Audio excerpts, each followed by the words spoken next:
Yeah, I feel like Edward Scissorhands operated on my face. I definitely have a more manly, non-feminine jaw. It's very square, very choppy. I have always had a double chin. I have been hiding my chin since a young child. To hide my chin in photos, I've used ice cream cones, lollipops, my dog, anything.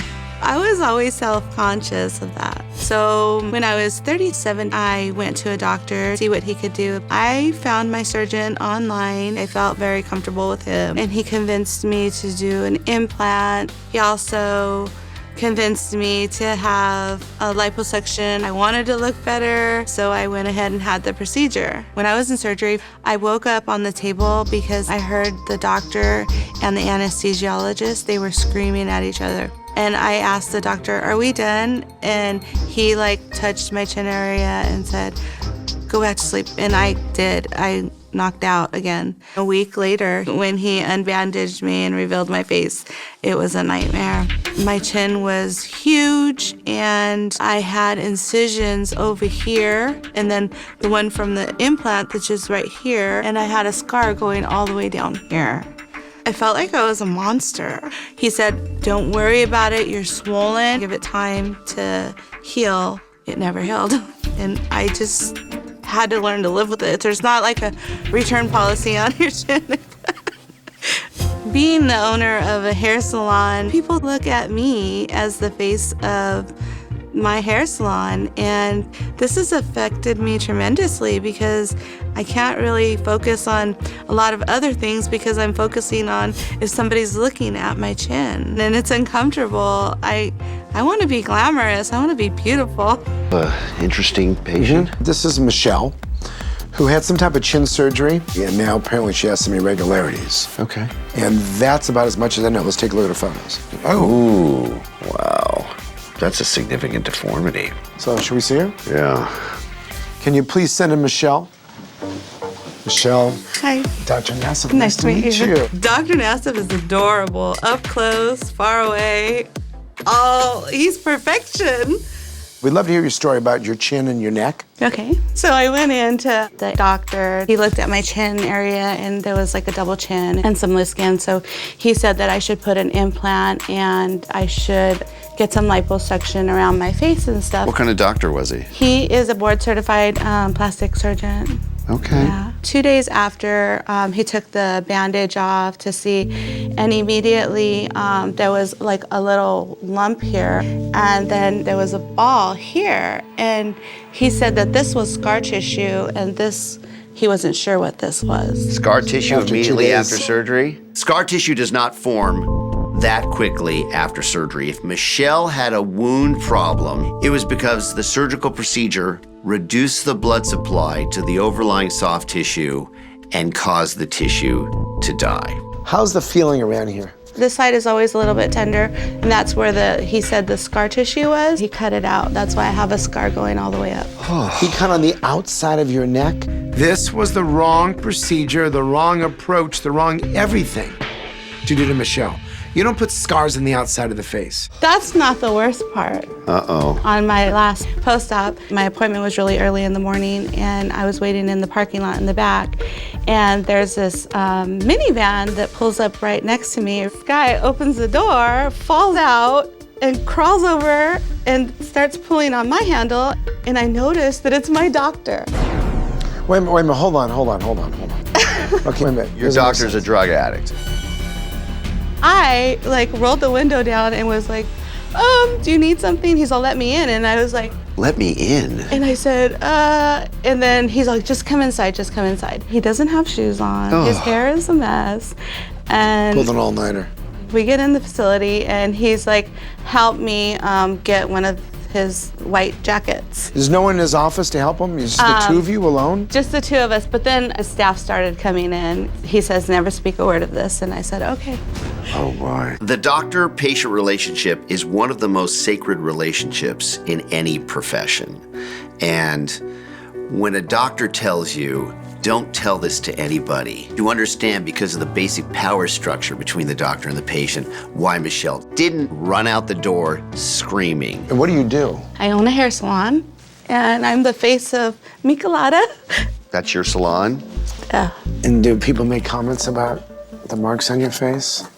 Most people don't ask because I'm just like always happy, bubbly person. I think we talked about it right after it happened, and then I saw her reaction, and then it's just like, I don't want to hurt her feelings. And you thought that was it. This is the way she's going to live the rest of her life. I think our next step is to go in the exam room. We'll be able to assess, what can we do to improve that area. Yeah. Okay, so let's go ahead. Today was the first day that I realized that this doctor had done something so wrong. He really took a lot from me. He took a lot. Let's feel this implant here. Yeah, I don't like that chin implant. That's got to go. Yes. So taking out the chin implant through one of these incisions is gonna help. However, you have some loose skin. And I think to give your face a little softer contour, then we're thinking about doing a lift. By doing that, that will also help soften some of the areas that you've had liposuction done. So would you like to do this? Yes. Yes. Thank you so much for the opportunity. I'm so overwhelmed with excitement right now. He's gonna do a facelift, and it just means a lot to me to be able to have this done finally after so many years. Thank you guys. Thank Pleasure. you so much, Pleasure Dr. to meet you Nassif. too. Hi. Good morning. Good morning. Look at that big smile on your face. Oh my gosh. So the point is, we're coming in, bright-eyed and bushy-tailed. Feel good. Look at the two of us. We're coherent. Yes. A little bit different. Yes. I didn't bring my minivan, by the Breathalyzer, sun. anyone? Oh my goodness, I am so nervous. I just can't imagine what I'm gonna look like. Today is Michelle's surgery. Overall, her facial structure, especially following the facial liposuction, has caused her skin to pretty much just fall. And it's almost giving her a square look to her face and not a heart-shaped look. Hopefully with what we do today, we're gonna get her down that road. She has to be able to walk in her salon and feel great about herself.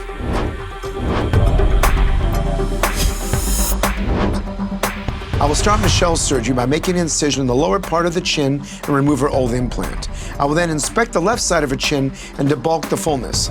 On the right side of her chin, I may have to use fat grafting to smooth out the depression and soften her look. Finally, I will do a facelift by making incisions in front and behind the ears, elevating the skin and stitching up the muscles in a vertical direction. This will help contour her face, giving her the heart-shaped look she has desired for so long. Hello. Hi, Lindsay. Hi, Lindsay. How are you? Good. How are y'all? You have some questions? Yes. Well, first off, I wanted to tell both of you thank you for the consult, but I did have a little bit of news to tell you too. I am pregnant. Congratulations. It's great. Thank you. So the good news is Lindsay's not 16 and pregnant. She's 23 and pregnant. You're excited. Yes, we are very excited. Hey, hon, I have something to tell you. What? No way, bro. What's too mean? I would. Oh, you're pregnant! Whoa! I'm very excited to get my surgery. I know, obviously, I have to wait until after the baby's here. Right. But I didn't know how long. Are you going to breastfeed? Yes. So generally 3 months after the point you've stopped breastfeeding. Perfect. Minimum. Well, the good news is we're going to be here. We're not going anywhere, so congratulations. Thank you. I can't wait to see y'all next year. Take care. Bye-bye. You too. Bye. Dr. Nassif, he brings out the needle, and I want to run. The needle is going deeper and deeper in my face. Almost done. Miss Michelle, how you doing? Michelle is healing great, but I think her results could even be a little bit better by using this new device called the ThermiTight. So I'm gonna actually use that to tighten her neck, which will just optimize her fantastic result already. Dr. Nassif, he brings out the needle, and I want to run. Okay, Feel a little bit of pressure, but it'll be numb soon. Okay. As he's numbing me, the needle is going deeper and deeper in my face, and there's this ripping sound from my scar tissue. It sounds horrible. Almost done. Almost done. Okay. Get a little no core. I'd rather have this surgery all over again than to have that needle poked in my face. So I'm gonna put this little cute little probe in. And just turned it on. And we're looking at something called the actual temperature, and it's heated up. The radio frequency device, it's gonna heat up to 43 degrees Celsius, and then what we're gonna do is place it underneath the skin, and we're gonna pass it along so we can heat up the inside of the skin. We're doing that, that should give us some contraction and elevate the neck. Well, guess what? We're done. We're all done. I survived? You I think so. survived. Even though Michelle's afraid of needles, she did great during this procedure. And with this, her neck and her chin are gonna look amazing. Thank you so much. I'll see you later, okay? Thank you Bye. so much. Bye.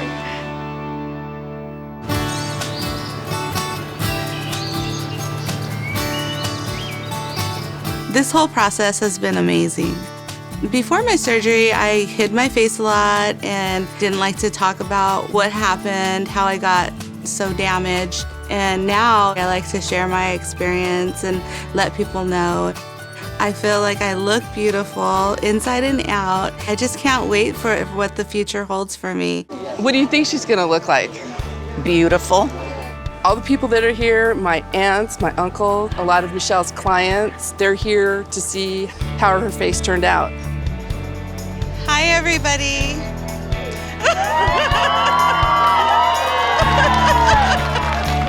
I feel like this moment should last forever. The amount of love that I'm receiving right now feels so nice, and I just don't want it to end.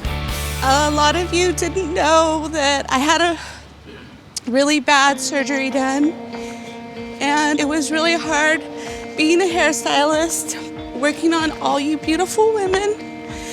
And I didn't feel beautiful myself. So I decided to seek help and go to one of the best doctors in the world, Dr. Nassif, who's also a cutie pie.